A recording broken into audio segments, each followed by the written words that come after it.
Hello, everyone, and welcome here to the first ever episode of Town Hall Overwatch. My name is Solid Jake, and I'm your host, joined here with Ask Joshy, my co-host, and our guest this week, Oplade. Oplade, did I pronounce that correctly? Oplad. Oplad. All right. Yes. I knew it was one or the other. I just rolled that dice. Well, guys, this is a brand new podcast focused on Overwatch and very much the competitive side of things. Considering the game is only in the early stages of beta, there is definitely a ton to talk about on all fronts, and we'll be getting to that very soon. But first, let's get to know each of the hosts. Joshy, why don't you give yourself a bit of a background rundown? Sure. So my first FPS title was Unreal Tournament in 2001, 2002. That's what I played the most of any game and was actually probably the best at, but I was only about 15 years old. And then after that was all Blizzard games, Warcraft 3, Diablo 2, Diablo 3, and then literally everything else that's come out since then I've probably sunk 1,000 hours into. I'm just a huge Blizzard fanboy. Started with Warcraft 2. My dad gave me a PC when I was just a kid. So just been in love with Blizzard games ever since I was a little kid, and FPS is something that I was actually good at, so Overwatch is like the perfect storm of Blizzard creativity and innovation and all the fun stuff I like out of those games, plus something I can actually do well, which is shoot the bad guys. But I've been casting since 2010, StarCraft 2. I had a YouTube channel for it, got about 50,000 subs before taking a job at IGN Pro League, some of you guys may remember. I was the social media manager there and ended up casting Shoot Mania, the thrilling esports title from Ubisoft and Naughty, and then and then I ended up working at Blizzard in Blizzard esports department for the next 2 years. And now what I'm doing is trying to basically become a full-time streamer and caster like yourself, Jake. Hopefully, Overwatch is the title that will allow me to do that. Awesome, man. Well, glad to have you as my co-host. But Oplad, why don't you give yourself your bit of an intro? I've been in esports for a long time, 12, 13, 14 years. I've been competing in a bunch of different FPS games, like some small games, Day of Defeat and Halo PC. I won the Cyber Athlete Professional League, CPL, back in 2003 for Halo PC, which was fun. And I played Team Fortress 2 a lot more recently. But I've also worked in esports as an esports journalist for about 10 years as well. I'm currently working for the Daily Dot for the past 2 years. It's great. It's fun. I love esports, and Overwatch, like you said, Joshy, is kind of like the perfect game for me in a lot of ways. It's like this FPS that's not a tactical, squad-based game like Counter-Strike or Call of Duty in some ways, even though it's a little more, arcade-based. I mean, it's more console now too. So Overwatch is a lot of fun for me. Very cool. Well, myself, I've been in esports since 2006. I started with Melee. I definitely have a very diverse background like Joshy. It goes from Smash Brothers to working with Major League Gaming for Smash Brothers. Transitioned over to StarCraft 2. That's actually where I met Joshy good 5-6 years ago. And I worked with StarCraft 2 for many years at Major League Gaming. From Major League Gaming, I did a variety of things with Call of Duty and Halo and, of course, Smash Brothers and StarCraft. But I decided that Heroes of the Storm was definitely a big appealing thing for me, and I've really put all of my efforts into Heroes for the last 2 years. I've been 100% Heroes of the Storm focused. But, of course, Overwatch, I mean, I grew up playing console shooters with... I have 3 brothers, right? So I grew up playing Halo. I grew up playing GoldenEye and Perfect Dark. I was never a kid that had a lot of PC exposure as a kid, but nowadays, very much interested in this new Blizzard title. And I'm excited to be doing a podcast here for it. So here we are with our first ever episode of Town Hall Overwatch, and they've just put forth a ton of new features.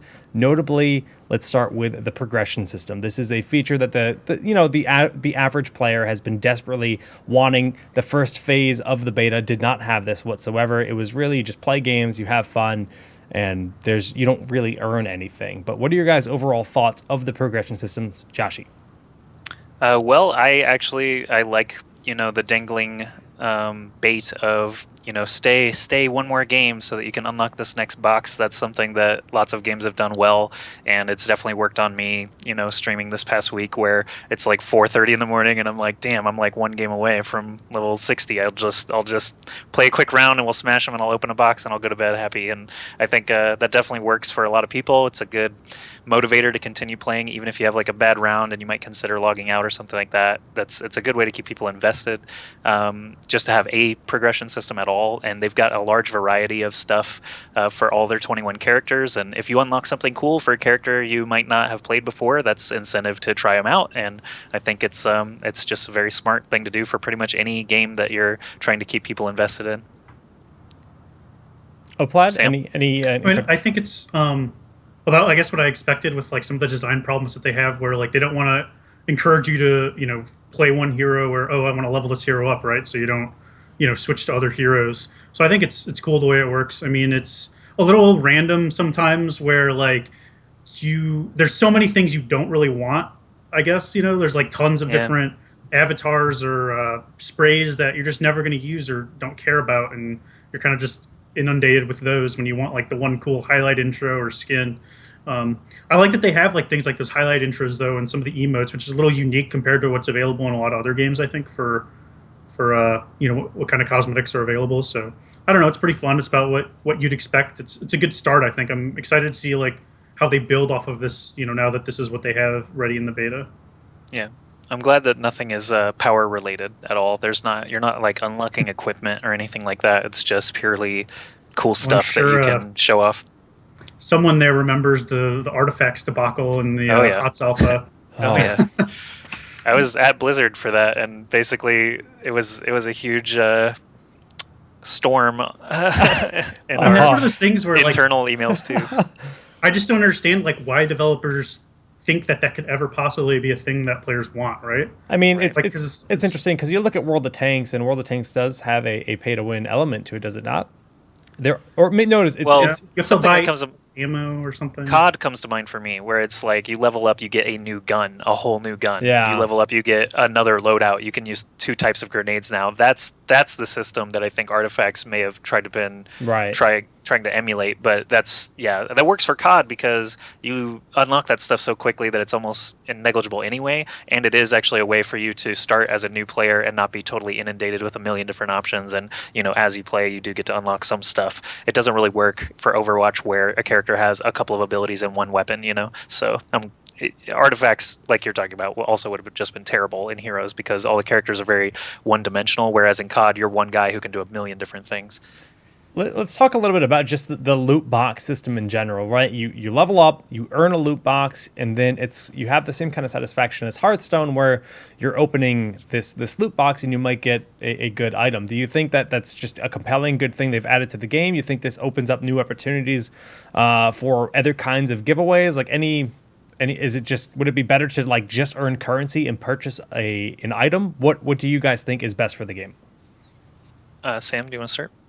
I mean, it's kind of like an artificial way to make it more exciting to like earn things, because sometimes when you know what you're going to get, it's not, you don't get the same rush, right? As like, oh, I just got a legendary item, which is kind of odd when they made that decision where like you can see the color of like what you got, the best item you got in the box, right? Like before you open it. Yeah, so it kind of like ruins like the opening, experience.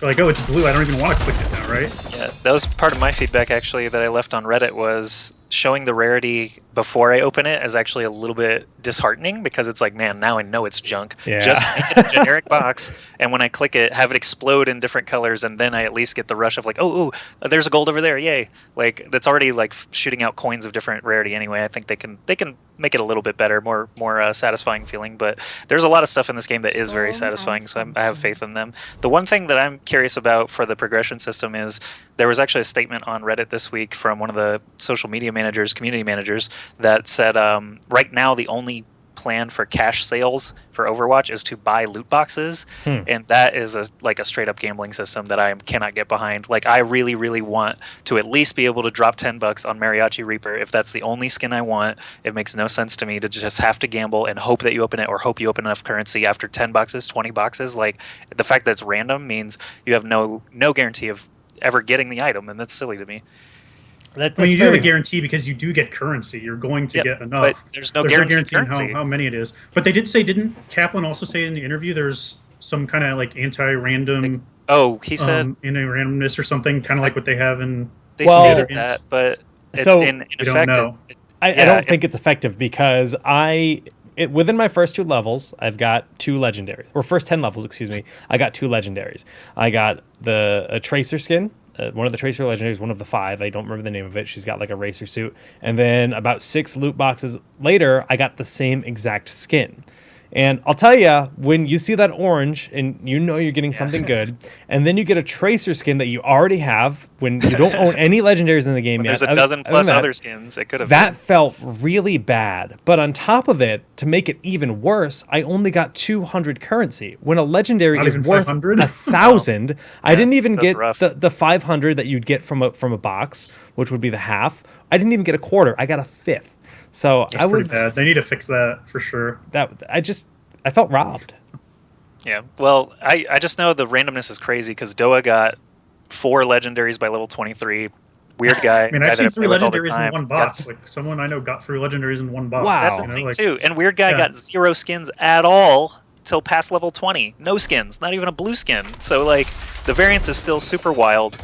Being able to only buy boxes with cash to me feels bad. Like I would love to at least have some way to buy currency like Riot Points or, whatever Heroes of the Storm systems. What is so this? That people who want to shell out cash can. That is a weird sausage holding a leak apparently.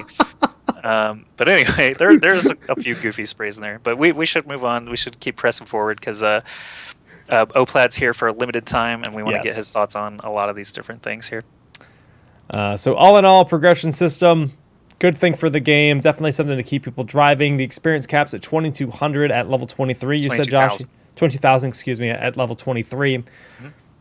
Probably for the best, because if that just kept climbing, it would feel like you never get rewarded. Then it would be unrealistic to get anything. Yeah. But the way it has to stop like that, the way the system's set up. So, and I think it's fine. It feels good. It's about 10 to 12 games typically between boxes. Yeah, it's really not bad at all. All right, well, just moving along, let's talk a bit about some of the balance changes. We've actually had several patches already, right? They launched the game, they relaunched the game since the last wave of beta, and here we are, and we had another patch just moments ago today. How does everyone feel? Like, does anyone get dropped off, like, completely? Like, people are saying Mei is not really that good, Diva not really that good anymore. What are you guys' overall thoughts as to, like, a proverbial tier list as who's viable? I mean, what are we talking about, like, viable? We're talking about, like, in an esports competitive match? We're talking about viable in, like, a pub or something? So the top 1%.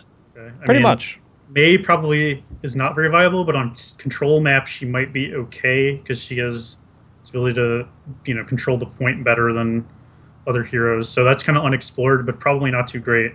Just because she's kind of like a supporty hero, but she doesn't have any healing or any shielding, so it's, like, really awkward. Diva, I don't know. Pseudo shielding.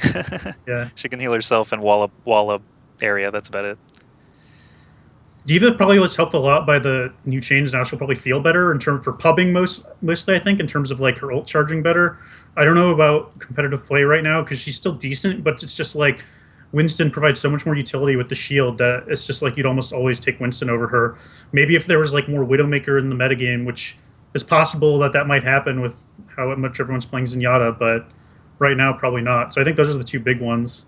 I mean, I'm actually seeing a fair amount of Bastion just as like a gimmick pick for certain points where you have like kind of a surprise strat, which is cool. And I think Torbjorn is still going to be around after that nerf. So I don't know. It's pretty variable overall, I think. There's a good mix. Well, speaking of those nerfs really quickly, let's just run over those changes they made today to the 2 turret masters. Torbjorn, what do you guys think of these changes? So they basically effectively nerfed his rivet gun in terms of its primary damage, but they buffed the alt fire, and they have significantly nerfed the sustainability of his turret, but it's still very good seeming. Yeah, I think Torb is still fine. It's a little bit more lenient for people trying to peek shot around a corner to take it out. And any good Torb is going to be protecting his turret like a baby anyway. So setting up Crossfire to protect your turret is common already. Winston Bubbles and Reinhardt Shields are still going to be in play if you're employing a Torbjorn in your comp. So I think the nerf feels good for pubs where single players can run up on a single Torb and not get annihilated. And for competitive, you're still going to require teamwork to make him work at all. wall because he is still a stationary character. Bastion, on the other hand, they've buffed his run and gun, his recon mode, just a little bit because they dropped his HP in sentry mode so significantly. He's probably going to have to move around a lot.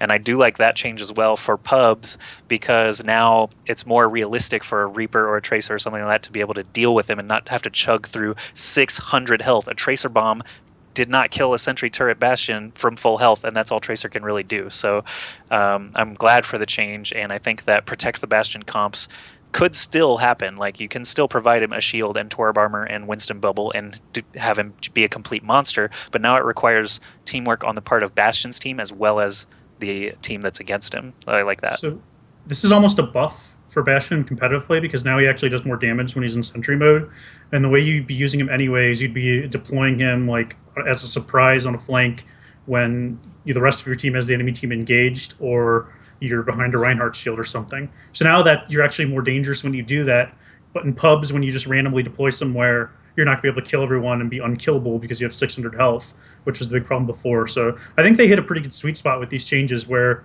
they actually may have managed to accomplish their goals where they're still viable somewhat in competitive play, but they're not as bad in pub play. Because before in pub play, it was like really awful where there's like a really great dynamic in Overwatch where like you can, if there's something that's really stomping your team, you can probably switch heroes somewhere and be able to counter it. But like with Torb and Bastion, there was never something where you can be like, okay, we just switch this one hero and now we can deal with it. You can't actually deal with it without having multiple people, at least before this patch. So I think they've fixed that problem.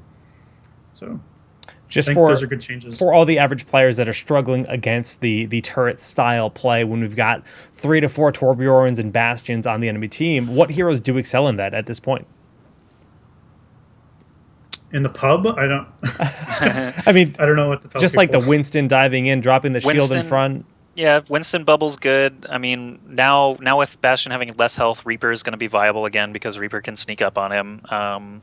You can still snipe him from long range. Discord Orb still messes him up. Anytime Zenyatta says, okay, Discord on Bastion, he just dies. So there's still options, and there were options before. Like, we really did only have a week of super strong Bastion, and by the end of the week, you had Roadhog hooking him constantly, Zenyatta discording him constantly. So anyone who's actually just familiar with getting wrecked by Bastion figures out those solutions pretty quick, and now those solutions are just going to be more effective than they were. Yeah, I mean, I never had a problem with Bastion pubs. I don't think I ever saw him. I don't know if that's just like a thing with like it's really common in higher solo levels queue or something. I see a lot of Torbjorn, but not Bastion. So I don't know. I mean, Torbjorn. I guess the main nerf in terms of like what happens in pubs is probably the heal is nerfed. Yeah. Because in pubs, there's a lot more of the Torbjorn just sitting on a turret and smashing it. Like if you play him in comp as Torbjorn, you're probably not just sitting there healing your turret. You're moving around. You're dealing damage. You're shooting your rivet gun. You're right click does tons of damage. Yep, you melt tanks, you provide crossfire for your turret, and you drop armor everywhere, so you're just a mobile armor station. You probably have the Reinhardt shielding your turret, so you don't need to heal it that much other than between fights. So it's a lot different, and that nerf's mainly to affect pubs. So I think if you just shoot the turret now, like, you can actually kill it. Yeah, even just a Pharah alone from afar, or even a Widowmaker, I could imagine them handling it pretty well. Well, definitely good changes for the masses on those two heroes, but good to hear you guys think there's definitely some competitive viability for the two of them, as of course that's what Blizzard wants. They want to try to get those heroes into a place where they're good for pubs, but also good at the competitive level. D.Va, they're making some nice changes to her to try to just give her a little bit of love. I think a lot of people are saying that D.Va feels just a little bit too weak compared to some of the other options that exist on the table. Is this enough? The changes are more like quality of life changes because when they updated all of the ultimate charge rates, when they did the big revamp where taking damage doesn't build ult anymore, D.Va's was like put into this awkward place where she's not building her call mech enough when she's in pilot form. So I think they made it so that you can do that a lot more often now. So it's more similar to what it was like before the patch, but that's not really, I guess, buffing her. It's just kind of putting her back where she feels like she should be. So I mean, I don't know. In terms of comp play, it's like she's hard to find a place right now, just because Winston Shield is so good, and like her mobility is great, but teams are better at not getting picked off by her, especially when they're not running things like Widow that are easy to get killed. Maybe you'll start seeing her more just because there's more Zenyatta and she can pick off him pretty easily, but it's pretty easy for him to deal with her sometimes too if he sees her coming. So yeah, I don't know. We'll have to wait and see what happens with her. Yeah, Diva fell off a lot this last week compared to before the beta went away, just because of the old generation charges. I guess it just had an unintended consequence, and they've adjusted for it now. I like that she can move. I haven't tested it since the patch today, but it says basically that she can move while it's in cooldown instead of just stationary facing forward for a full second and a half or whatever it was. So I'm curious to try that out. Playing against a few really good Diva players, she plays almost like a Tracer or a Genji, where she will literally just get up in your face and you are unable to kill her before she runs away and gets some healing or gets a health pack. So she's kind of like a flanking flex tank, not a main tank, can't really do anything by herself. She feels better on defense than offense to me. But that's, I don't know. I think she's got a spot. She's still cool. She'll get pulled out every once in a while. Defense Matrix is still good. It's not as good because its cone is a little bit smaller, but it's still. It's such a weird nerf to me because it felt really awkward to use already. Like previously, where it was sometimes you'd like miss stuff even though you're like aimed at it and stuff like that. So it just seemed weird that they would like reduce the width on that. I think the only reason they do that is just when you consider that it's a basic ability that can, in theory, absorb a lot of powerful ultimates like really easily. And that chaining Defense Matrix against like Death Blossom, Barrage, etc. in pubs was really frustrating. Like on those last points where they literally can get back into the fight right after they die with the flight. So maybe cooldowns should have been adjusted instead of the actual radius. But who knows? I think Diva's probably better for these changes, but Mercy is another one that got a big change today that people are kind of crying out about already. She cannot fly to her dead teammates anymore, and Oplad, you're going to be able to speak to that better than me because I've played 0 seconds of Mercy. Literally 0. You've played how many hours in? Dude, no mercy. That's like it's a slogan now. I mean, the reasoning for like basically nerfing Mercy was just like weird because it's like, okay, like people are having too many problems going to dead people instead of their teammates, but you already have that problem if you're like standing next to Reinhardt and you want to shoot up to Pharah and like aim up, it'll still target the Reinhardt even though your crosshair's not on him. So it's like they're not addressing the actual problem with like the mechanics of how the game works with this change. So it's just really awkward. And like today I was in a scrim where it's like there's a moment where I could have flown to my dead teammate and res like 3 people on the cart, but now you just can't do that. So now it's like Mercy's just even more not good. But I don't know, it's interesting because like she was so such a huge part of the meta before, and her one nerf has kind of shifted so many things in the meta now. And overall I think it's better because she's still played and she's still kind of viable, but there's more viability. But it's just like this was just a really awkward nerf to put in.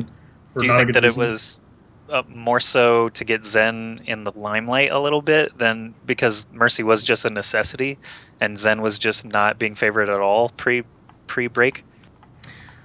It's a combination of that. I mean, it's like there's this really interesting interaction, I guess, with how all those things have worked with that nerf, and also the Zen got a slight buff because his shields are now healable, which is actually a pretty big deal on him because he's so weak.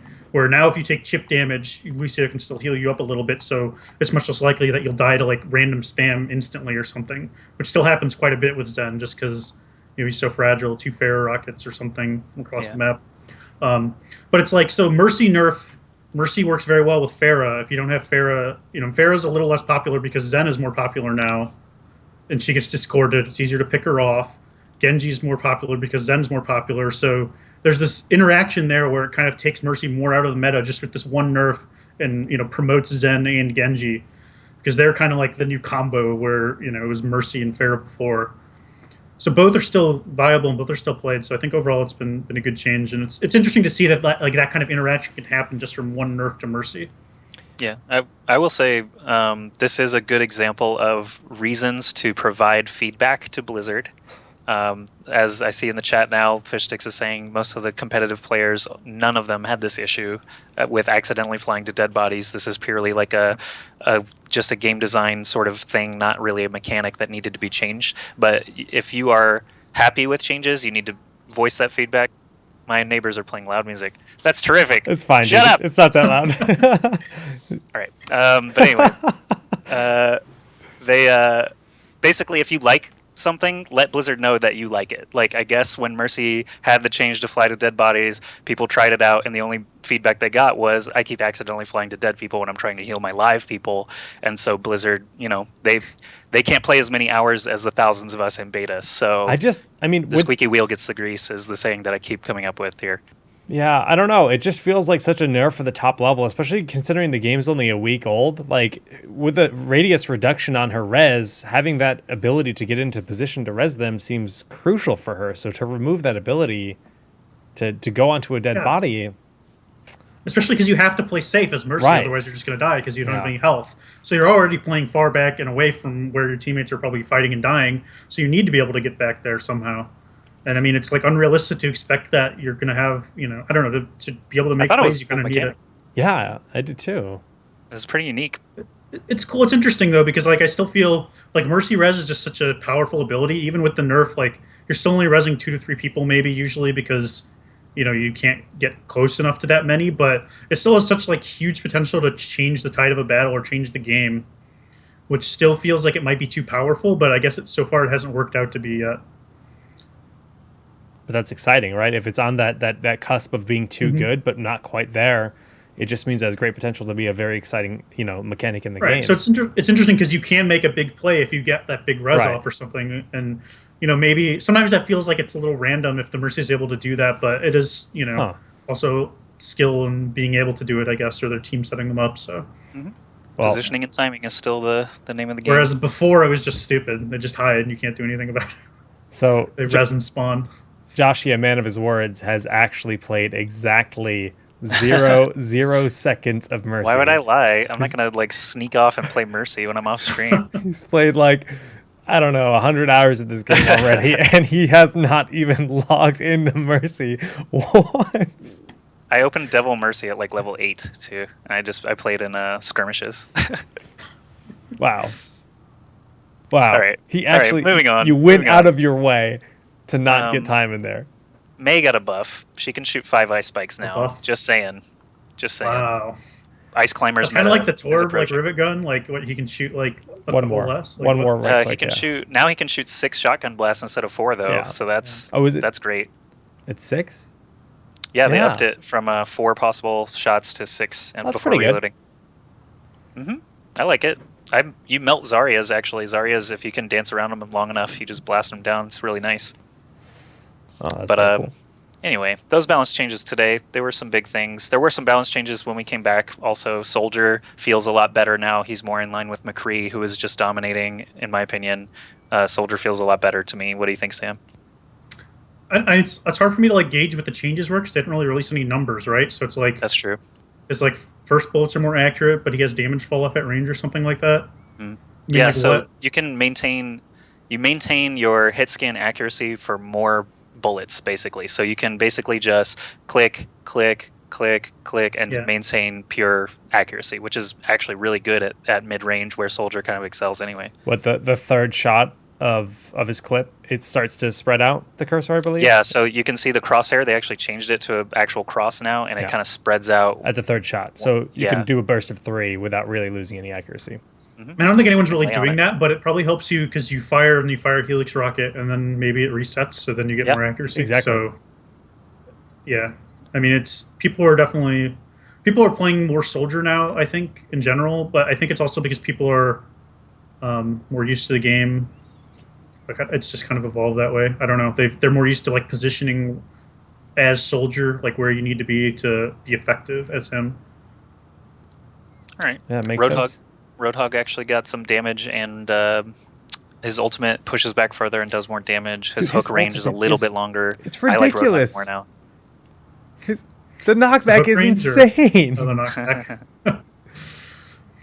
Yeah, I mean, I don't know. It's not Do you like think those he needed changes it? don't make the huge difference. I mean, his ult was like one of the weaker ults, so it's kind of cool. But it's also still that makes it even more weird, where it's in this weird place where it's like you can't deal damage with it because you just knock them back, and then the spread doesn't hit them. So it's like really awkward to use. But It's he's nice on control maps, the new maps. yeah, and he's definitely really good on those maps because it's a lot of close quarters fighting. He can get a lot done on the heal, is like very effective on those maps. He's also very good at like shredding shields, which works very well on certain points. But right now, I think in comp, more teams are experimenting with like triple DPS comps versus running like the second tank as a Roadhog. 'Cause Roadhog kind of does work as like a third DPS in some ways, but it's a little different. So there's only like a couple points where people are really running him right now, but maybe that'll change at some point. I mean, it's like so early where no one is good at enough heroes to even try a lot of these things Sure. really the top level. So it's still so unexplored. All right, very cool. What about Lucio? We were talking a lot about Mercy. We were talking a lot about Zenyatta. Lucio feels like a really powerful support. Like, is there ever a situation where he is not an optimal support? No, you're always gonna have Lucio 100% of the Always time. Lucio. The question is whether you want two of them. They buffed him. Just very They viable. made his right click a shorter cooldown. I was so thrilled the first day I logged in. I'm just booping people constantly. Shorter I'm like, all right, cooldown, you're and it gone, I mean, knocks you're if back you gone, further. you're remove the gone. right click, it wouldn't make a difference. Like he'd still be God mode, yeah. like He has just as viable and just as an played. incredibly full kit, line of sight healing to everyone around him. He can change to speed anytime he gets confronted by an assassin or something like that. You flip over to speed, jump on a wall, and you can actually get away from most characters. Just yeah, he's just 100% essential in my opinion. I mean, the healing output is just like so huge, and the speed boost is so huge. Like in competitive play, the speed boost is kind of like the driver of the action, where that's what lets you engage, like on both on defense and offense. So that's like one of the key abilities in the kit of the game right now, and there's like nothing that can replace it. So, even if he got huge nerfs, that would still, with the speed boost, he'd still probably be played most of the time just because of that. And it's like, I don't know, the game's in this really awkward place because there's only those three healers, and the outputs of them.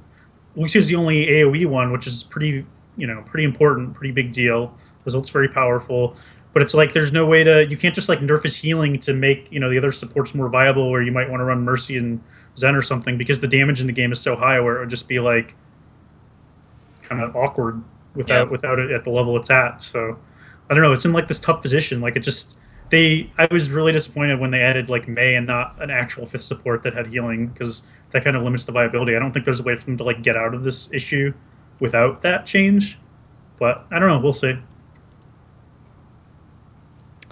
Cool. Well, we'll see if they continue. I mean, of course, it's still beta. There's still lots of room for Blizzard to make adjustments here and there. Joshy, if you were to make one change to Lucio, up the cooldown on his E, like what?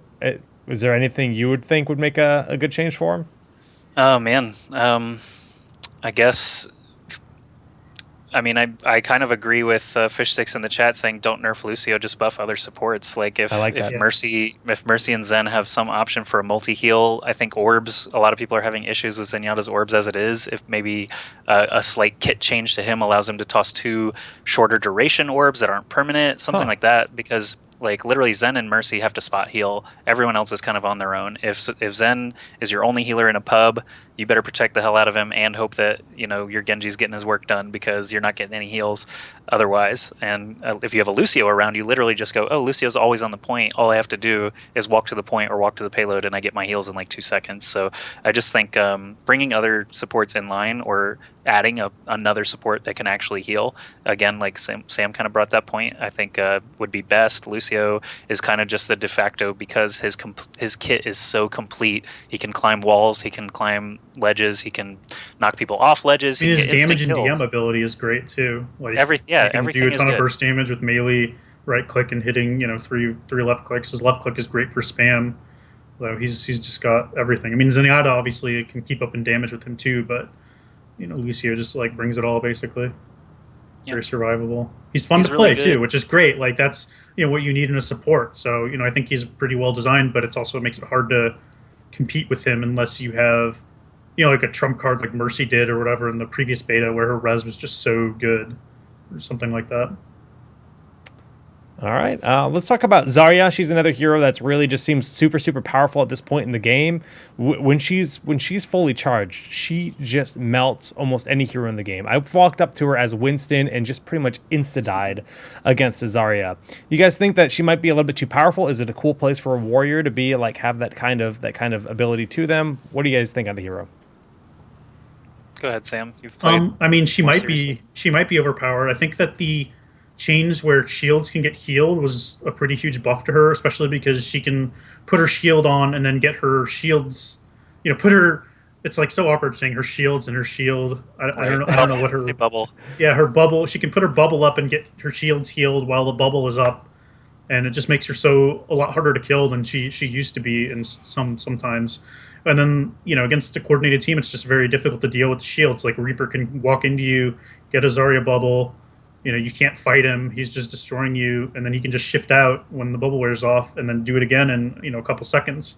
So I don't know. She's a very powerful character. She has a lot of.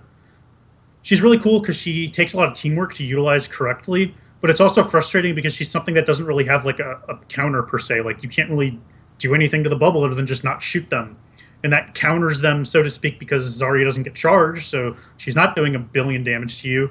But that means that the Reaper is just has free reign and can do whatever he wants. So it's kind of frustrating. I'm not sure right now if it's too good, but it's definitely something to keep a close eye on, I think. I'll ask you, Sam, because I've had a lot of weird interactions with Zarya since beta came back that I don't remember from the first phase. For example, charging Zarya while her bubble is on, but the bubble falls off after the pin. I hit her against the wall, it does no damage. Have you run into things like that? I feel like I've had Death Blossoms miss and Tracer Bombs miss, that the graphic is literally not there, but Zarya just walks away scot-free. Has that happened to you at all? I haven't noticed it. Okay, I've had a few moments on stream where I'm just like, I have no idea why this happened, but I don't know. It could just be lag. There's some weird bugs, like things. On the control maps as Lucio, if you speed boost like coming out of the spawn or near the spawn, sometimes it just doesn't work. It just doesn't boost. Yeah, that has happened to me. I think the lowering ramp actually causes like weird clipping or something on the King of the Hill maps from the shuttle. Whatever. Zarya's really strong.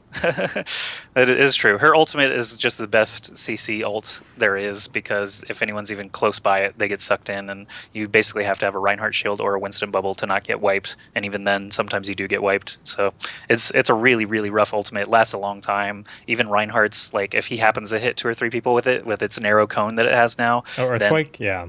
You can get a couple of kills, but you're never going to get that huge barrage setup where it's just so easy.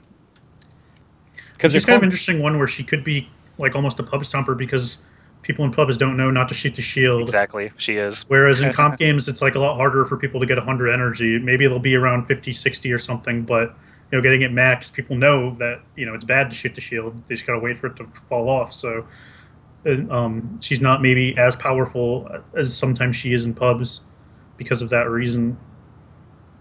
So. Maybe that would be enough to nerf, though, if it becomes a problem in the future. But I don't think I've seen that many people complaining about that in pubs, so I don't know. What does the diversity look like in pubs? I mean, obviously I watched the tournament this past weekend that you catch with Fishix, Joshi, but like, how often are we seeing just about everyone in the game? I mean, are there heroes that just are unplayed when it comes to competitive matches? Yeah. There's definitely a few that you don't see at all. I mean, May was unplayed in the tournament, I think, and some people have tried her out on like the King of the Hill maps, I think, or control maps, or whatever they're called. And that she might be okay there, but probably not viable. So she's probably the main one. I think everyone else probably has at least some moment where someone will play her and use her. Been getting less time. Tracer's been getting a lot less time. I mean, Tracer wasn't getting like any time before. It was just like a couple of Euro teams, but she's just like a worse Genji basically. So I think, I don't know. Right now, she'll probably start seeing a little bit of play just because there's so much Zenyatta and Genji where she can pick off the Zenyatta for free basically a lot of the time. So if you use that, you can kind of pick her off, and then your own Genji kind of has more free reign because he's not going to get Discorded, and he can duel their Genji when their Genji has the Discord on him or something. So we might see some of that, but that would be like about her only place is like a Zenyatta counter. And she's only viable, like, that only works on some maps too, because there's too much elevation, it's like she loses a lot of her power because she can't, blink up or dash upwards. So it's just like, why would you use her over someone who can, like Genji? So I don't know. It's interesting because it's like she's like, the mascot character for Overwatch, and she's not really played competitively. So I don't know if that's something they like want to address at some point, but she's it's like awkward because if you do too much to her, she could easily become like way too good because she's like hard to deal with in the hands of like a really skilled player. Like you can't really kill her that much, but she doesn't really have that much impact in terms of like carrying the game. So if you raise the impact level to where she could do that, it could get kind of bonkers. Yeah.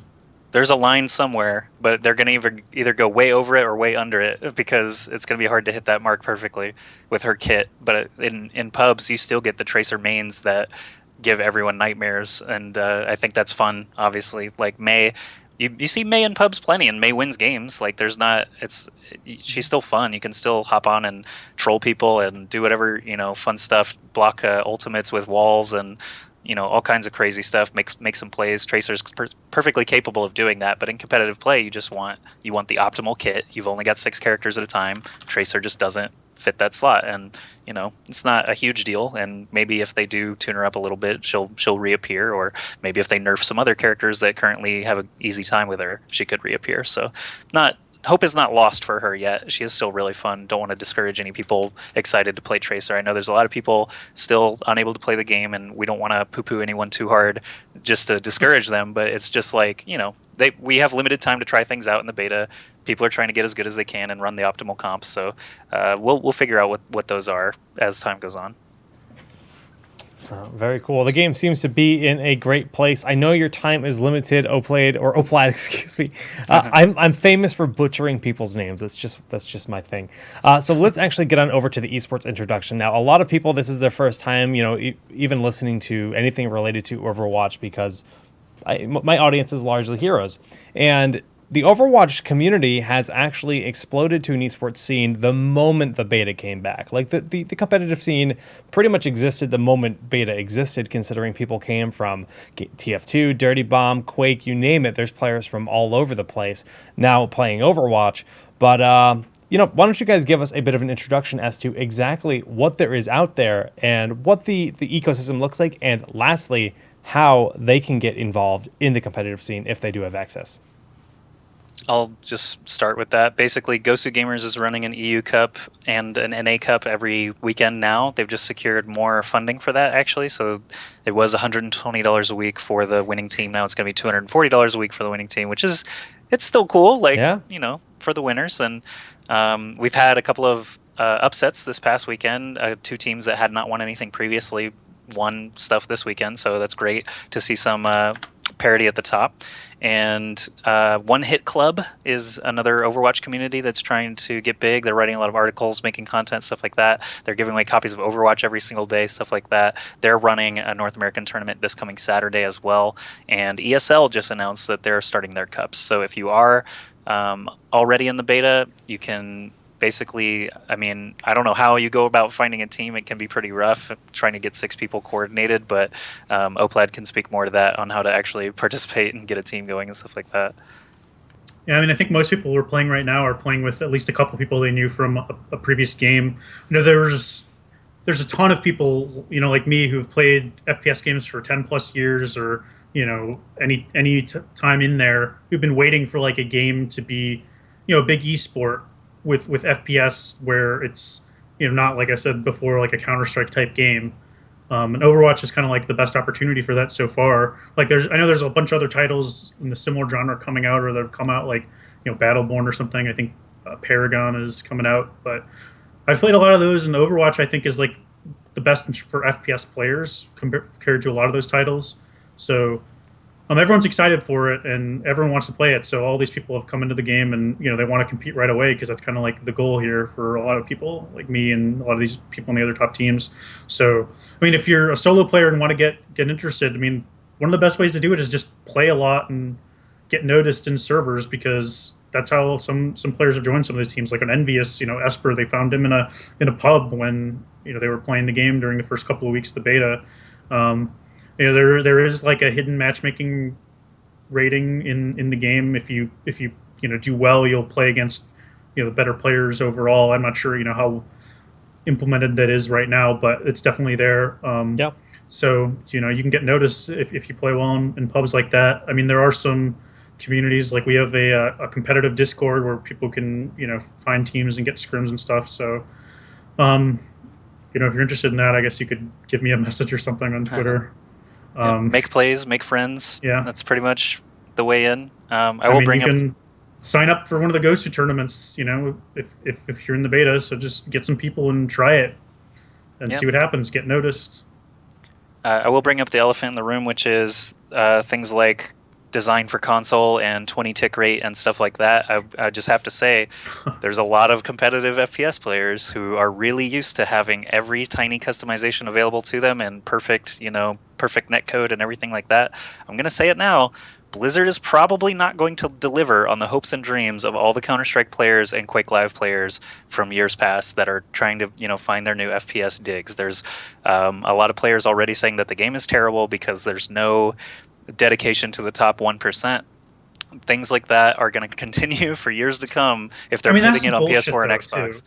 Like, there is lots of dedication to things like that. Like, one of the things they did in the new beta section is, some of the guns in the previous beta basically shot from where the gun model was, like the right, like Roadhog's left click, and that's something that 99% of players wouldn't notice, but some competitive players complained about it, and now it shoots from the middle. So they've done things like that are like reload animations. They made those sync up with when you actually put the bullets in the gun. So they've done a lot of things that like are more niche things that some games still haven't done, and they've been around for years and years. So, I think they are listening to competitive players. I mean, there are some things, like you said, that they probably won't do. You have to get used to it. There probably won't be a lot of the customization options that people are used to, but they have said they're open to adding some things. Like maybe you will have some options for crosshairs at some point in the future, even if you can't import your own directly or something. So we'll just have to wait and see. I mean, the name is. They've stated that they want to support esports, and I think they're going to do a lot of things in that regard. Everyone's still kind of waiting to see, what plans they announce for this year, considering they announced like $4.5 million for Here's the Storm. And I think a lot of people expect Overwatch to be a bigger title since it has, less competition, I guess, in the space, where Heroes is against two giant MOBAs. So it's not even that. I mean, as somebody who's coming from the Heroes community, I just have to say that the infrastructure on Overwatch seems so well tuned for esports, just compared to other games. And like just fundamentally, the fact that you can join somebody's game and spectate as a viewer. Does this mean that they could have in-game spectating, right? That's something that StarCraft 2 has not had. They haven't had it for Hearthstone. They haven't had it for Heroes. But maybe this engine can support that. And personally, I feel that's crucial for the game's success. But what other things do you guys think the game is currently lacking that would really help facilitate esports, other than the obvious, which is ranked play? I mean, we all know ranked play. They've said it's coming. We know that's coming. What else does it need? Replays. They addressed that today as well. They actually. Oh, did they? What did they say? They said that replay files and the saving of play of the games will be something on their to-do list, but it's not something that they currently have in the game. It's something that they want, that they think it's a cool feature. I think Jeff Kaplan said it on the forums. It's something they want and something they'll do, but there's no estimate. Like, he didn't say it'll be in the beta, right? So I mean, they already added sandbox mode, right? Like, look at League of Legends. Yeah. But yeah, one of the big things, custom game stuff is good too. Sorry, I don't mean to keep cutting you off. Well, so the big thing that's missing, like, and a lot of people aren't talking about, is how do you actually play a match? Like, what is an actual match, and how do you win? Like, they haven't added stopwatch into the game, and I don't think you can play payload without stopwatch. It's just, or attack defend at all without a stopwatch. Doesn't make any sense. Yet they still haven't added that, and we're pretty, the product is kind of polished so far. So it's like, what? I don't, where is that going to go? Like, what is a match actually going to look like, in competitive game? We don't really know. Like, right now, tournaments are using stopwatch because it's kind of the only way to do it, but you have to manually record your times. So they need to address that and figure out what that's going to be. And I mean, it is a little awkward because I think they're going to try and add more maps and more game types too. So maybe one of those will end up being, the preferred esports mode, or work out better, or maybe we'll end up in a place like Call of Duty where we're playing like, best of 5 series with 3 or 4 different game types. But they need to figure that out, and it'd be nice if they figured it out fairly soon at some point. But I guess it is kind of up to us as the community to help guide their direction, or whatnot. I mean, that's Heroes was largely molded by the community in terms of what the rule set was that ended up being there. That was molded from the competitive scene, the players, and the admins that work with it. Everyone has a part in it. So that's definitely crucial, and obviously that's been decided by the community for a while now. Stopwatch, that's the only way to play payload maps, right? So fundamentally, they added all these features into custom games. We have tons and tons of options, which is phenomenal. Like, I should even just highlight that. I gotta give Blizzard huge props on the custom game settings, because that's more than Heroes has for a year now. Some of them are like, why? But they're just fun, right? I can do one night a week, and we do headshot only May, or May Like, versus whatever. Goofy stuff is always nice. Variety's the spice of life. well, think of this game for LAN parties. Suddenly you have all these custom Yeah, things to do for just fun, like exhibition events. Just so many cool things you can do, and like the options go on and on and on. So many cool things. But stopwatch, not on this. A crucial thing that I think the competitive scene will need. yeah. Huh? I do agree though. Like built-in things that help you actually run an event are certainly going to be nice. Like actual time to beat, ticking down, whatever it is. Things like that are Yeah. pretty crucial. Otherwise, you're going to have third-party people just doing everything like Heroes does with the banning system. There's still no bans in Heroes. It's rough, A man. year after release. No custom game options similar to what Overwatch already has pre-release. Like it's kind of sick. Target, dummy. Yeah, and so I know for a fact that Team 4, they've said in meetings, we want Overwatch to be an esport. We want it to be a game that lots of people can both play and appreciate watching people who are more skilled than they are, similar to StarCraft. But this FPS is going to be a lot more accessible than StarCraft. Oh yeah. Oh yeah. And they want superstars. They want the same sort of fanfare that Counter-Strike teams have when they go to a major. They want crowds full of EG posters or whatever pro teams happen to pop up, and that's their dream, is to fill arenas and things like that. So Team 4 is definitely dedicated to pushing and providing and being a good parent to the competitive scene. So we'll see how it develops. I'm excited for it myself. That means a lot when the developer is coming out of the gates, with that intention for the game, because not all games are like that. I'm a guy that grew up playing Smash Brothers where Nintendo shunned our existence for many, many years, and that was not very much fun. All right, so beyond that, there's a lot of other cool implications. Do you guys have a bit of a wish list as to what you think would be like optimal for the game out of what we've already talked about, for both just the game in general or the esports? Because I know, Oplad, you're running low on time, so. I mean, what we've already said, obviously, like ranked play and how would you actually win a match, things like that are very important. I mean, I think the game overall is in a pretty decent place. In terms of like, the balance is pretty good, and there are maybe some more changes that we'll have to see it. What happens after this recent patch, but they've done a pretty good job with that stuff overall, and I think they'll continue to do a good job. So progression system's nice. I mean, we have a lot of things that there's a good base, so they're just gonna keep building on it, I guess. Yep, and I think adding more maps is something that I would always love. I think they've done a great job on the maps so far. The double cap maps could use some tweaking to make them just a bit Well, that's more. one thing. Like, they should just get rid of those. They should just get rid of them. You don't think they're salvageable at all? Make them I slightly mean, you'd have larger. to change things like completely to make them work. I don't know. Okay, I just don't think it's ever going to work, because it's just like you're always just going to be able to roll a map in 2 pushes and win the map in 1 to 2 minutes, and that's just never going to be a fun experience for a competitive game. I mean, if you're playing COD style and you have like a best of 5 where you play 3 different game types, and maybe you have that map as like the 3rd map or something in that best of 5 series, and you only play that mode once, maybe it would kind of work, just because it's part of this much bigger thing where you're playing everything else, and it'd be like a change of pace. But it still would feel very cheap, I think, for anyone playing competitively to play those maps, because no matter how good you are, like, if people are like, oh, once teams are good and they have like good defensive setups, they'll be able to defend. But it's just like, no matter how good you are, just a couple, one shot one way will change one of those games, and it'll just be over in the blink of an eye in a minute. Who clicks Barrage first? Who clicks the Zarya ult first? All that stuff really just boils down, and after everyone's dead, it's last man standing wins the map. So it feels rough.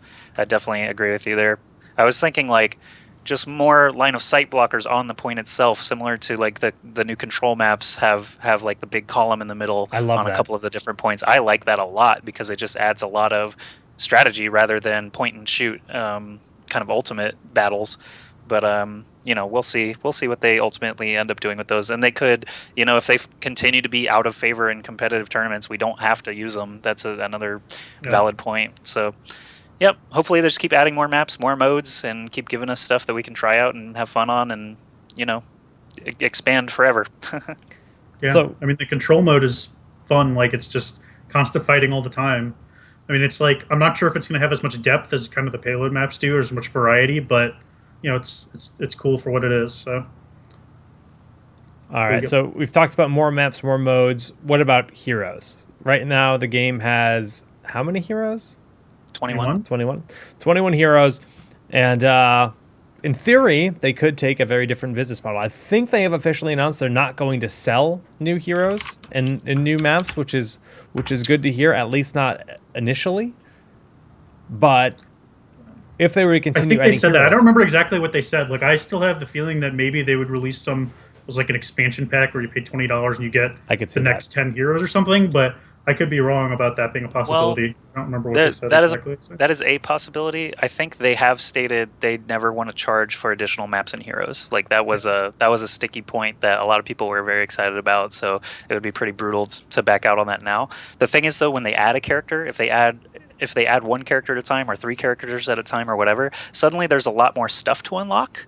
So that's beneficial to them already. They Longevity, can yeah. generate money just through a couple of sweet legendary skins or whatever that people are going to then have to grind out more games for or buy boxes for. So there's definitely they're going to be able to make money without having to sell the character itself. So we'll see.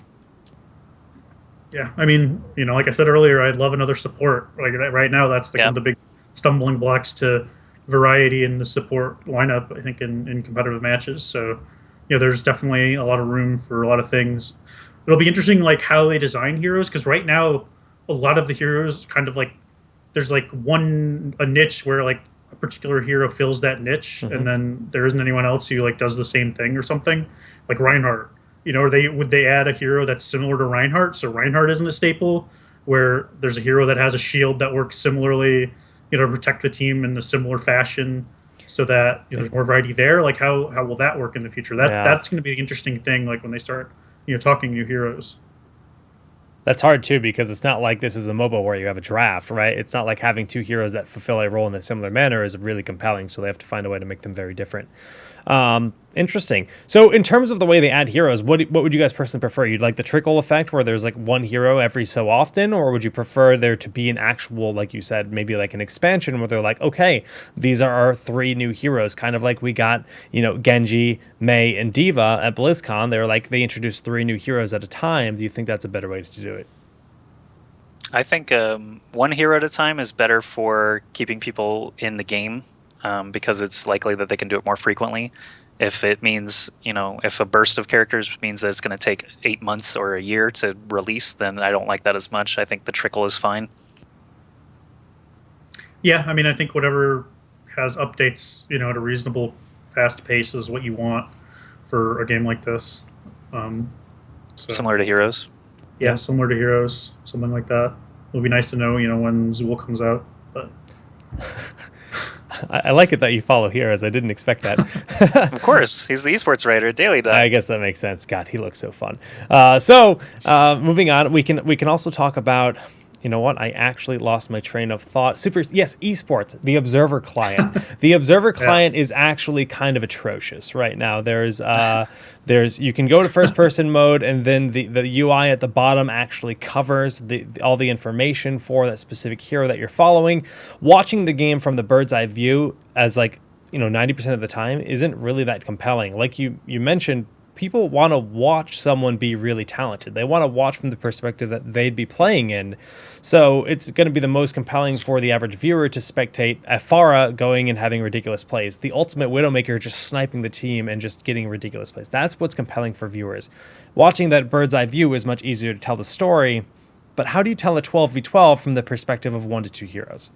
And I'm curious what Joshi, you've obviously been casting. You've cast 9 events now, and you've had to observe. What are your thoughts on it?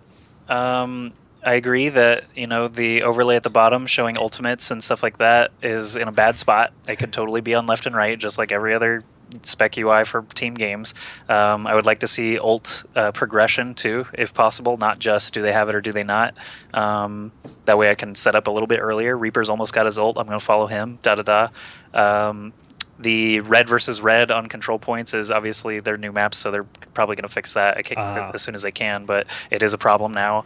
I'll say that anytime I cast, if I watch only first-person views, I get yelled at. If I watch only third-person views, I get yelled at. So Right. it's just a matter of getting experience with the games, knowing when you see 4 people flood in from a side to be able to switch quickly enough to third person, and B, get your camera in position quickly enough to actually catch what's happening, can be very difficult. There are 12 players to track at any one time, and it's not like Heroes where you click a spot on the map and you see everybody. You have to move in 3D space and zoom around obstacles because you can't go through anything. That would be a nice touch if cameras could actually float through obstacles. I could get in position a lot easier and follow action a bit closer. But there's that's just the quick bullet list for me. I think those are the most frustrating at the moment. I mean, everyone's talking about like how bad the Spectator client is, but that's something that they're going to fix. Like they've said they're going to fix it many times. They have plans to fix it. Like it's going to get fixed. We just have to wait. It's probably going to be good. They have features that are in other games like Counter-Strike and stuff.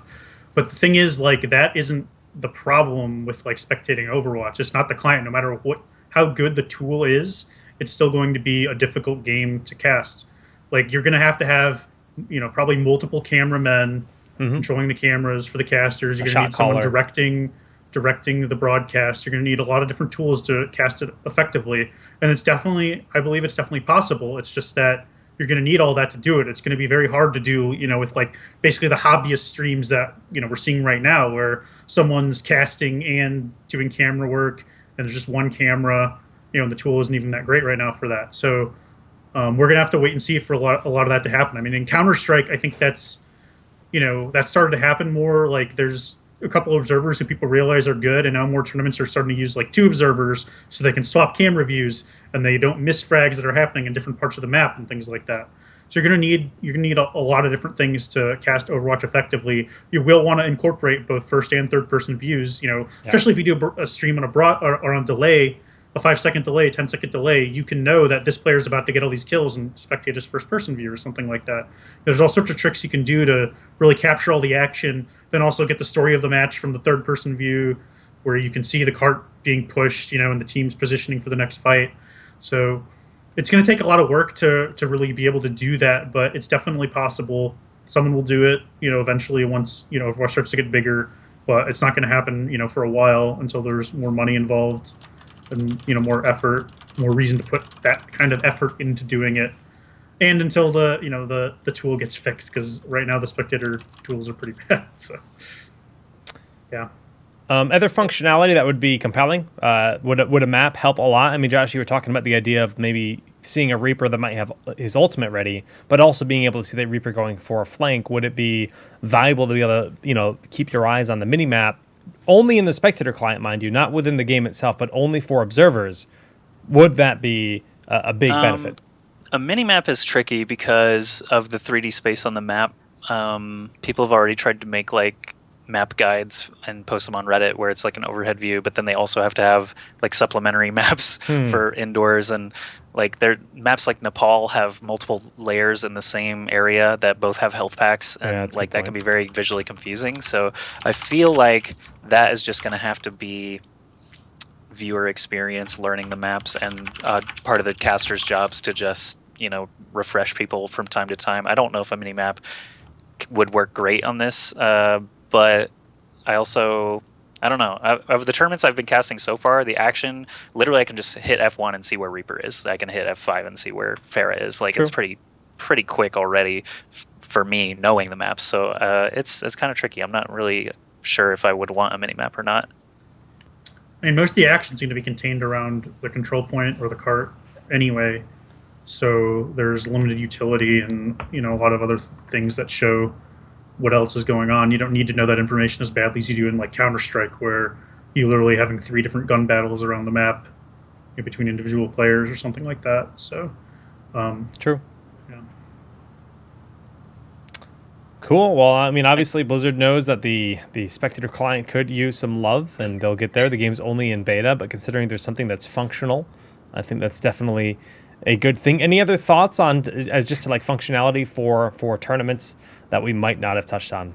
One more I did think of was just for the control maps, which are still new, and it's understandable that this isn't implemented yet, but have just a dedicated blue team, red team, because switching between the Reaper on this side and the Reaper on that side means everyone gets lost. There's no team names in the in-game UI. There's no anything like that, and red and blue just swaps constantly. So even casting them, I have to remember, okay, Taimu is on eccentric or whatever, like I have to remember, or I get messed up and then I can't even convey the information to the viewers properly. So have a dedicated red and blue just for control maps. It's not going to hurt anything. It'll be fine. Like that's a good just step. In general, like when you change perspectives, doesn't it flop the colors of the teams, right? Yeah, in all maps in general. So if that's also an issue with heroes, and it's something that's actually just incredibly jarring for everyone involved. So hopefully that's something they can remedy.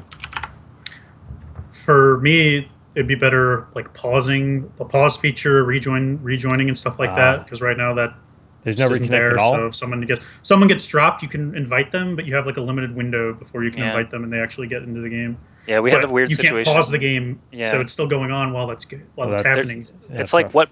What point do you have to call a regame or say suck it up? Because you have 12 players in the game. It's very possible that someone's going to have an issue at any point. And so like during the games this past weekend, we had someone's monitor blow up. It just happened to happen right at the beginning of a round. So thankfully they were down for a regame. Yeah, he said his monitor, everything turned orange. He unplugged it and plugged in another monitor, and we just resumed from there. But the nice thing is there's not that many native crashes in the game. That's true. So compared to a lot of other titles like Source Engine games or something, there's not nearly as many problems. Like playing TF2 competitively was a nightmare where you'd have hour-long pauses because there'd be all sorts of crashing problems with the Source Engine.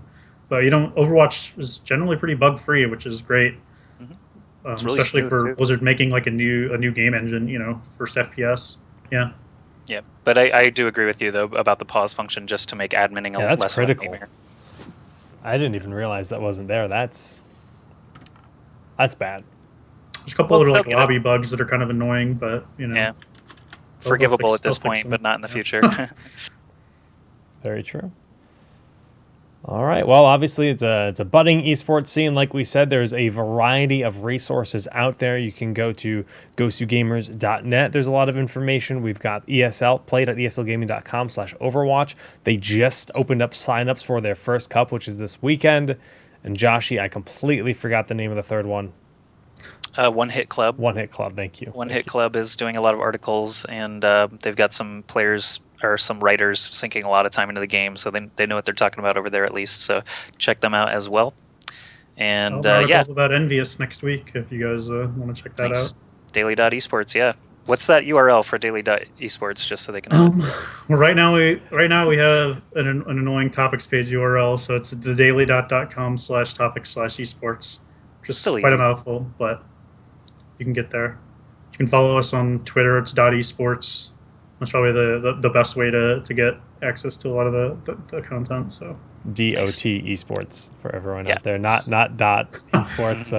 That was like I had a nightmare like trying to get a hotel with my daily.email, and I'm like sam@daily.com. Oh no! So daily.com. No. Oh, two dots. That's great. Just spell it out every time. That's so funny.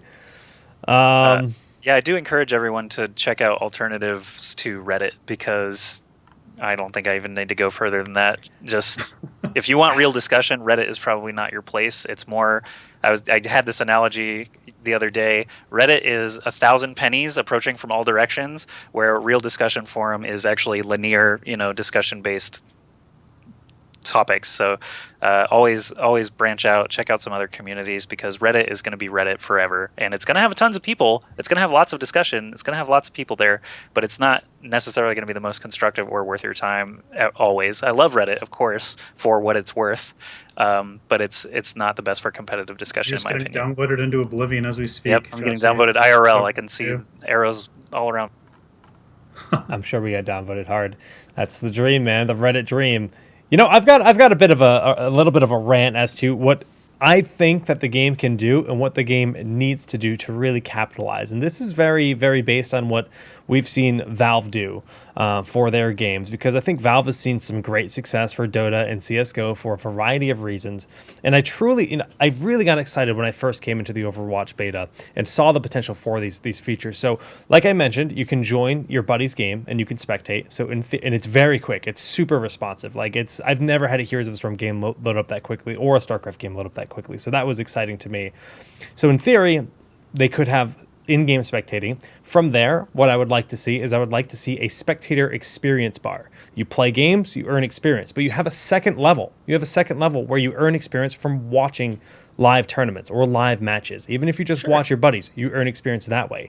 And then from there, you get different loot boxes that give you different items. Imagine if you had an MLG event that had special MLG branded sprays, a special MLG tracer skin, whatever, that could only be earned by spectating MLG events. And as soon as you incorporate those kind of rewards just inherently from being involved in competitive scene by simply being a viewer, there's no cost, there's no way to buy these things. Maybe you can buy MLG loot boxes and support the prize pool of MLG. That's even better, right? Because then you're enabling people to empower the competitive scene even further by saying, I support this. That creates dedication. You're now invested in that game even further. You have specific swag that you can show off that casuals will be like, whoa, that's cool. How do you get that? Oh, wow, if I watch this tournament, I can get that? All right, let me give it a try. Suddenly they're hooked on competitive. That's something that the engine seems to support, and I think if Blizzard embraces that, Overwatch Esports is going to soar into the heavens. You just gotta wait for the Seagull Genji highlight intro, you know? Exactly. Call. Please? I think that's definitely, they'll definitely be looking into doing that stuff.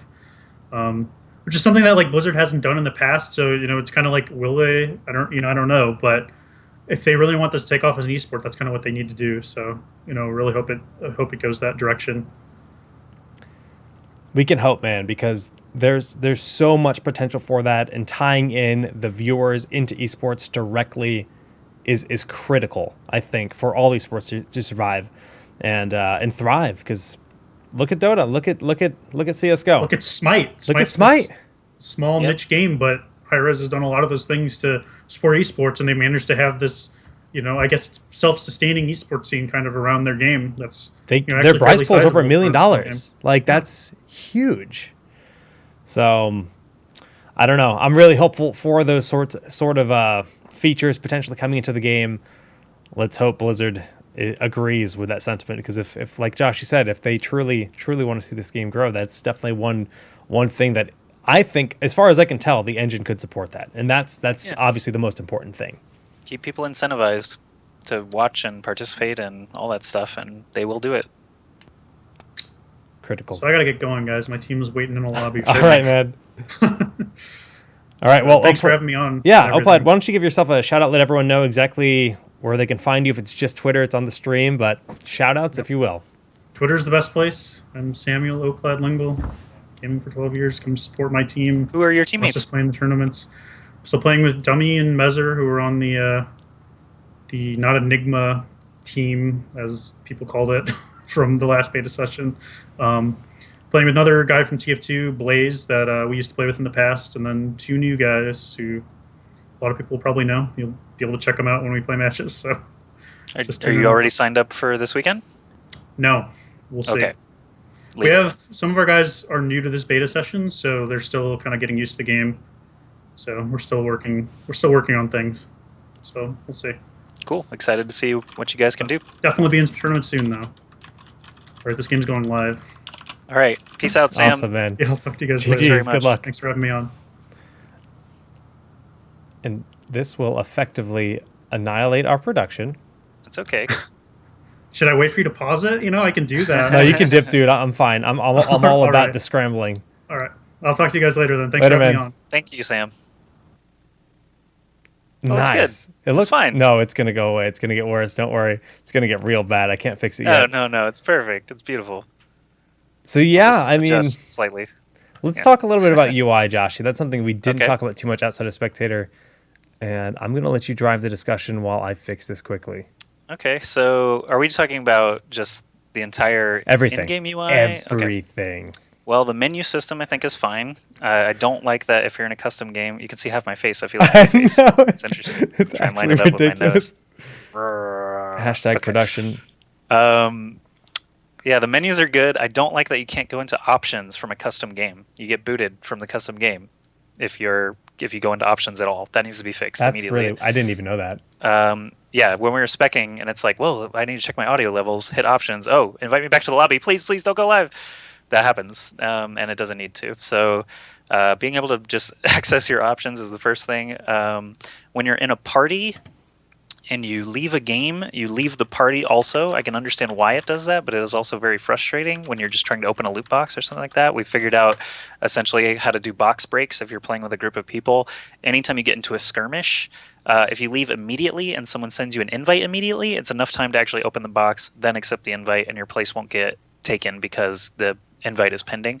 But that only works in skirmishes. If you try to leave a live game, essentially you've lost your spot almost instantly to whatever solo queue guy happens to get in there, and that can be frustrating. Yeah. I do want I want the voice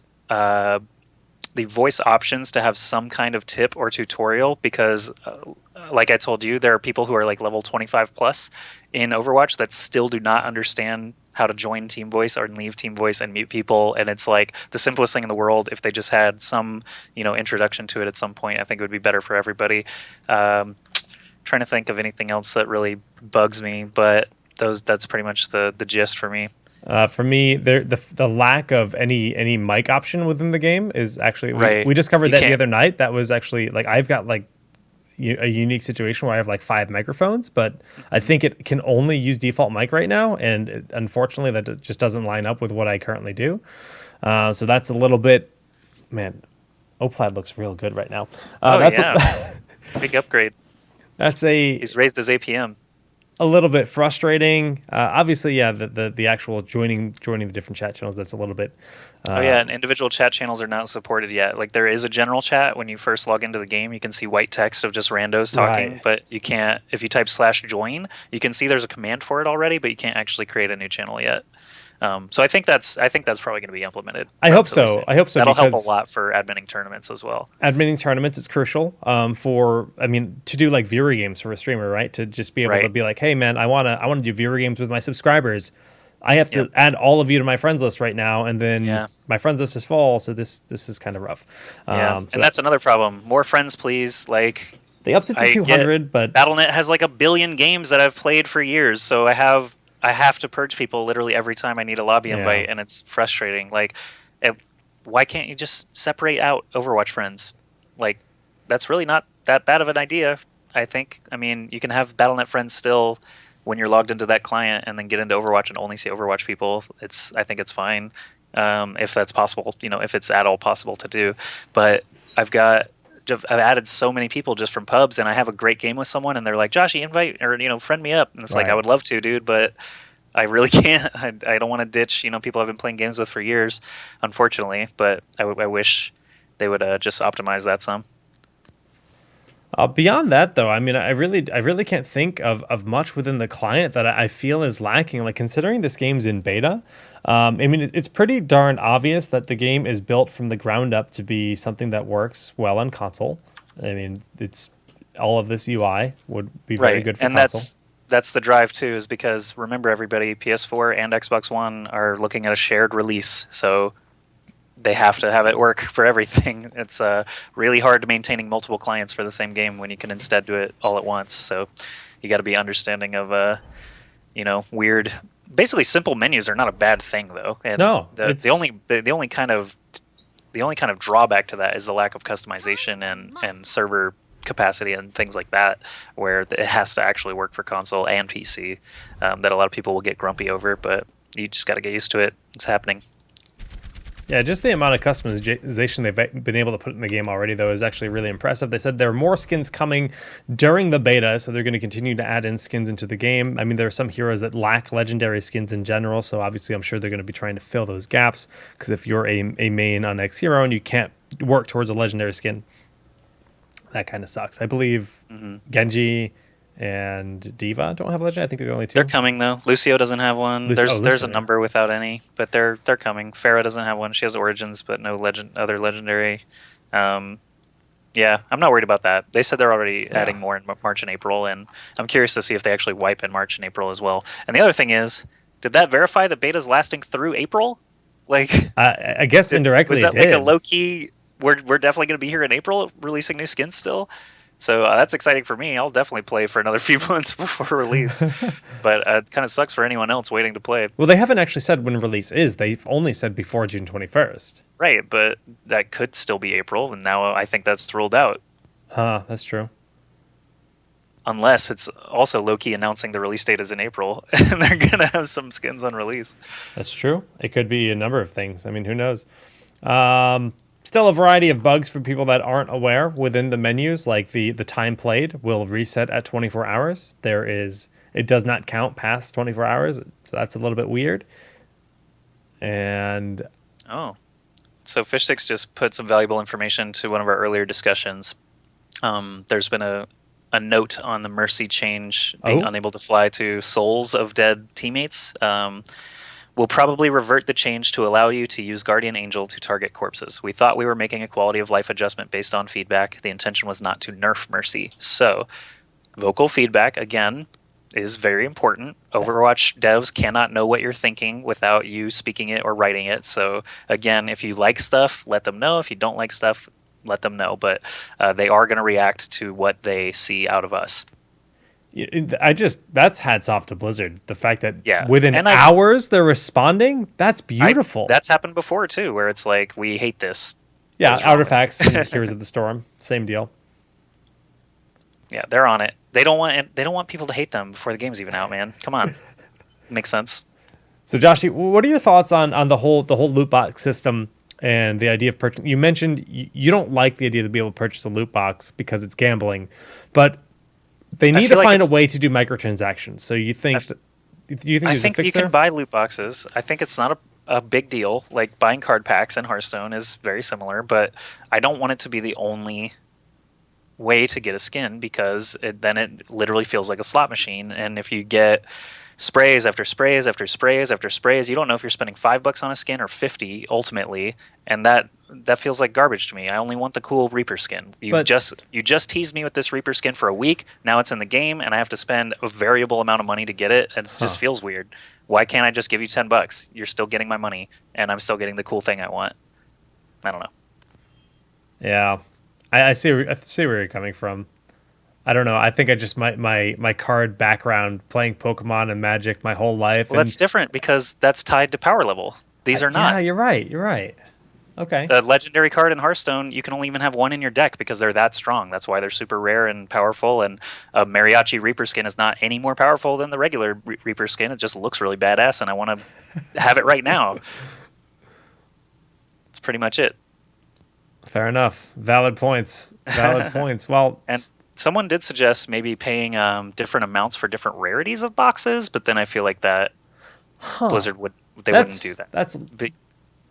Because then it's like that feels like a mobile game. Here's something you could picture. Then it's like I can pay $10 immediately for this legendary skin straight up. I give you cash, you give me a skin, or I could buy 2 legendary boxes for $8 or like $15, something like that, a slightly reduced price. You don't know what you're gonna get, but it's going to be something really cool or currency that you can use to get something really cool. Or you could just buy mass little boxes and fill out your collection quickly, So I don't think they're going to go that route. I feel like it's still fine if they're going to allow cash for boxes to let it be random variables, random rarities. But I do want, please give me the option to just buy currency a la Riot Points or skins straight up like heroes. And I just think it's not as fun as just getting the thing you want. I'm so torn on this. Like, I really am. Like, I'm agreeing with you partially, but I personally love the gambling aspect. I love the loot box, the excitement of, I got a legendary, guys. There are so many people, though. Hold on, Jake. There's so many people. This is not a free-to-play game. This is a $40 box model, $60 box model if you want the cool stuff. Heroes is free. Hearthstone is free. So opening random rarities is like a reward for you putting in time. Like, this is all people are already paying money for this. Yeah. And to pay more and more and more and more and maybe not get the thing you want feels bad, man. That's a good point. Since it is not free to play. Well, on that note, should they just sell credits that you can purchase? I think that would be fine. You could purchase boxes with the credits. You could purchase the additional skins. If you want to buy 1,000 credits for $10 or whatever, here you go. Here's your legendary. Totally. I've seen suggestions to actually give some currency on level up as well, just as a for when you're playing the game later later into your career, and every box you open is just dupes, dupes, dupes, dupes, dupes. You might eventually get something new once in a while, but you're getting like 20 to 50 gold a pop every blue or purple box. But if you get a little bit of credits as you level up as well, it's more incentive to play that 3 more games or 2 more games before you quit or whatever. And I think that's fine as well. Yeah, that's about it for me on the loot system. I like the loot system. It needs a few tweaks. Yeah. But for the cash situation, that is definitely a strong feeling for me. Well, I guess the last topic is just, if daily quests were a thing in the game, should it be credits? Should it be a loot box every time you complete a daily? What's the best way to do that if they were to implement it? If they implemented daily achievements, like a daily quest, like Hearthstone and Heroes both have daily quests where it's like, you play 3 games as a warrior and then you've completed your quest, and in Heroes you're getting gold towards a new hero. That's another tricky one because then that alters your play style. I'll give you an example. You have to play X games as a support. You're going to queue into normals as a support. That definitely changes what you're doing for your game session. In Overwatch, if you stick to just a support and you've already got 3 supports on your team all trying to finish their quests, that's not conducive to good gameplay. The game is about switching heroes, so they would have to come up with good quests. They would have to come up with quests that make sense. I think they're more than capable of doing that, though. Sure. Like they can't restrict it to win X play mode because you don't queue up for a play mode. But if they reward you sufficiently for leveling up, then your quest is play some games, do whatever you want, and I like that too. True. So yeah, I think incentives on level is good for the system that they've got in place already. Very cool. Honestly, I just can't wait to see what they keep doing with the game. It's in a good spot already. And I think we've pretty much mentioned all of our wishes, what we want to see them do, what we think esports could use for the game. Balance changes, the way they're doing it quickly is actually quite impressive. And I can't stop grinding the game. What level are you? You're doing a little bit more than me. 74. Stop. No, I'm about to stream all night again. Oh my goodness, Josh. I'm doing a marathon tomorrow of Lucio. You're insane. I got nothing better to do, Jake. Let's be real. Let's be real. Well, on that note, I think we're ready for shoutouts, Joshy. Oh, all right. Well, I'll shout out to everybody who's been by my stream the last week because again, I'm trying to become just a full-time Twitch streamer. I feel like I've had a couple of jobs in esports up to this point where I've had the opportunity to build some really cool stuff, and it's been more behind the scenes. IPL was the best job I ever had and probably ever will be, but unfortunately Ziff Davis kind of crushed that into the dust. And Blizzard was an amazing experience as well. Wouldn't trade that for anything, but I'm ready to get back on cam and cast some video games, play video games, discuss video games. That's really what I like to do. Even when I was at Blizzard, I would just read Reddit all day and Twitter and get everyone's opinions on everything and relay it and try to form our policies and decisions based on actual human feedback. So that's something that I want to do. And yeah, thanks all the viewers, all the hosts, all the retweets. If anyone supporting me is definitely a friend of mine. So if you guys will continue that, then I'll keep making stuff, and you'll be the reason that I'm able to do it. I want to thank you, obviously, for setting up this talk show. Something I wanted to do for a long time for a variety of games. I've been a guest a few times on different stuff, and happy to actually have something that I can call my own as well. And you've made some sick graphics. I can't wait to see how the show evolves. It's pretty cool. And I suppose that's it. And thanks to all the co-casters and people hitting me up wanting to cast. That's a lot of fun for me to get to cast with different people. Fishsticks, Disciple, Shane Gucher, various others I've already cast with, and I'm looking forward to casting with more people, including yourself, if we get the opportunity. We'll find that opportunity, man. Yeah, man. That's about it. Twitch and Twitter and YouTube /SJoshy is where I reside. Be sure to follow him because this guy is absolutely going ham on Overwatch. If you want to learn a lot about the game, he knows more than anybody I know. He's level 74 already and completely and totally invested in Overwatch.